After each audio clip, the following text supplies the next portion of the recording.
The first 4 episodes of Season 4 are finally released, but before we talk about the content, let's talk about the aspect that is not less important, which are the opening and ending of the new season. At first glance, the new opening seems really different compared to the previous 3 openings. Not only because of the art style, but also the opening song that is literally sung by a different person compared to ZEQ, who usually fills the opening slot of Classroom Elite anime. This song sounds really energetic for Classroom Elite, but that is a personal opinion that is different for each person. The more concerning matter is the art style, because not only does Season 4 already have different animation compared to the previous season, the opening give us an entirely new animation for every important character, which will be a fine addition to your collection. Move to the opening scenes. The very first scene that was shown is Ayanokoji surrounded by a bunch of faceless students. I think this is a pretty clear symbolism that with the game that Tsukishiro proposed, Ayanokoji literally cannot tell which one is the White Room student among the freshmen. However, one thing for sure is, at least one of them is trying to get him expelled. Their effort to expel Ayanokoji was shown with a big figure similar to Hosen who bumped Ayanokoji, and in the next scene we see a flying knife trying to stab him. Not only this scene foreshadowing the story, but also a rough hint that Ayanokoji is in danger. I also like how this student bumps into Ayanokoji, because when every faceless student walks in the same direction, this student walks the opposite way, which tells us that he alone has a different goal compared to other students. Next we have a close-up picture of Ichika's skirt, which is some kind of fan service that has already become a tradition ever since the second opening. The appearance of Ichika is actually quite interesting, because the number of her appearances in this opening somehow tells us that she is the golden girl of Season 4. Her skirt doesn't seem to have any deeper meaning, but her close-up face along with the lyric of the opening song told us everything we need to know about Ayanokoji. The lyric of this song could be translated as an outcast monster, which is perfectly described Season 4 where Ayanokoji literally run away from the White Room, so they need to send White Room students to bring him back. The way Ichika pointed her finger at Ayanokoji, and suddenly a breeze of wind tossed his hair might be symbolism that Ayanokoji is free like the wind, and no one could put a leash on a monster like him. Without spoiling too much, this is a true depiction of Ayanokoji, where he is so strong that the White Room students need to hide just to gain an advantage, and even if someone tried to control him, they usually would have a bad ending in the story. Next we have a close-up look at the new first-year students, which for some reason doesn't cover their eyes like the others, but still doesn't fully show their faces. There are a few ways to see this scene, but I prefer to interpret it as their half-hidden face, where we cannot fully see their real intention. However, Tsukishiro in the next scene also has his eyes censored, which is funny because his eyes are always closed.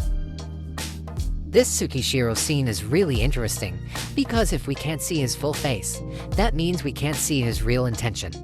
This will be another question at the end of Season 4, so it's a plus point they foreshadowed it from the opening. Next we have Harukita commanding her entire army to go to the battlefield. It looks visually cool, but I don't really understand why Class D students' faces got censored, even though we already knew them for years. Harukita's face is shown like usual, and the faces of Class C students and Class B students also follow the same pattern, so I guess they just censored everyone's faces except the ones who are really important, such as the class leaders. The depiction of the class leaders in this scene is also important to talk about. Harukita is shown leading her people, standing in front of them and giving a direction, which is her usual style every time there is a special exam. As for Ryuen, he was shown walking behind his classmates, not because he is a coward, but because he just rose from the bottom and started to walk again. Walking with his classmates could also be interpreted as Ryuen starting to see his classmates as his equal, and this is in contrast with Sakayanagi and her dictatorship. As you can see, Sakayanagi remains seated while her classmates stand up and take a stance like a soldier. If you look closely, you can see Katsuragi standing with the rest of his classmates, which means he already falls under Sakayanagi's order. Needless to say, Sakayanagi's class looks strict but powerful, and this is really in contrast with Ichinose's class. Contrary to the other classes who look like they are ready for the war, Ichinose's classmates look really relaxed as if they are just walking in the park. They could be representing cheerfulness, but it could also be seen as a lack of dedication. However, Kanzaki is the only one who's standing straight. You will probably understand him better after you watch episode 5 and more, but he clearly looks different compared to the others, and this opening gives us the early hint of what will happen later. Ichinose probably knew what would happen, but she wanted us to keep it secret. And next we got a really majestic shot of the 6 new first-year students. Starting from Hosen and Tsubasa, Tsubaki, Yagami and Ichika, and finally Utomiya. There is not much I can say about this, and I doubt this scene really means anything other than to show a shred of their character, but this might be the best shot we ever get from the 6 of them. Next we see a bunch of books and stationery thrown into the air, and among them there is a phone with Ayanokoji's profile on the screen before someone's hand quickly shatters it against the wall. The only meaning of this scene is just that the first-year students are aiming to crush Ayanokoji, but this is the first look at overall ability apps that will be introduced in episode 1, and you can see Ayanokoji's data on it. Next we move back to Ayanokoji, who is still surrounded by a bunch of faceless students. However, we got a short scene where a student falls and kneels on the ground while the others keep walking. This scene is definitely the representation of meritocracy, where the weak will naturally fall, while the others keep walking and leaving them. Although only a short scene, we are once again reminded that this series is Classroom of the Elite, the school only for the elite. This scene could also hint that there will be one or a few students who will eventually fall or get expelled, but that will be better if you just watch and wait for it to happen. Ayanokoji, who's surrounded by a bunch of faceless students, is a nice adaptation to show us his current condition, which is trying to find one person he can trust who wouldn't want him to get expelled.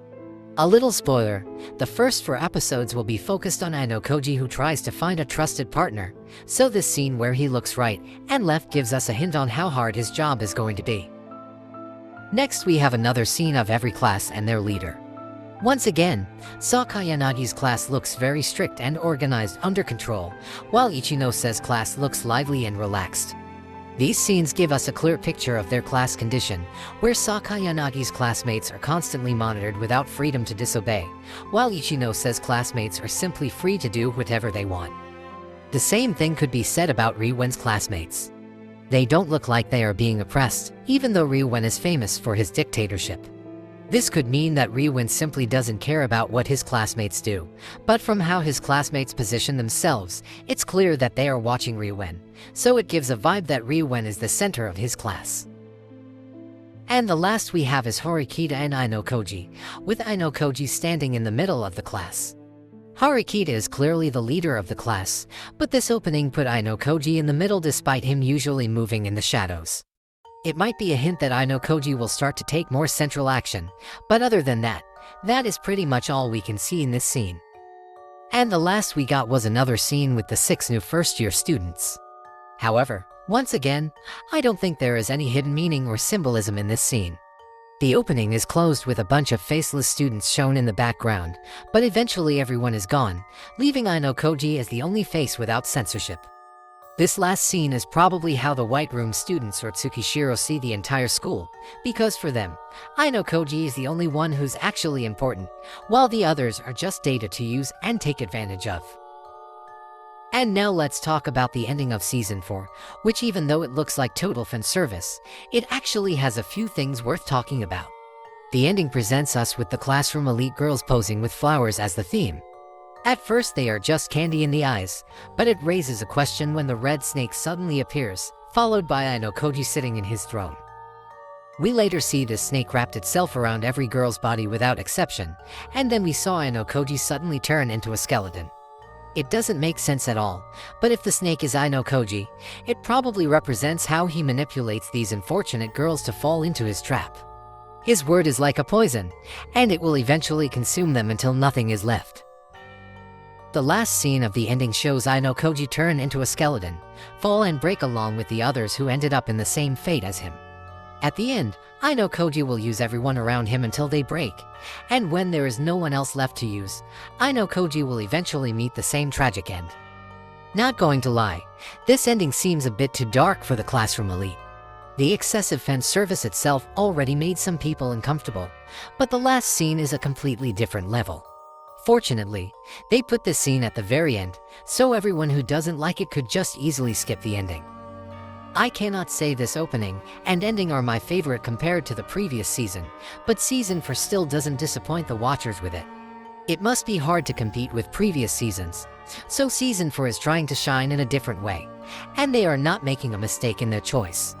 If someday we get another season of Classroom Elite, let's just hope they could maintain the same quality, or maybe even surpass it.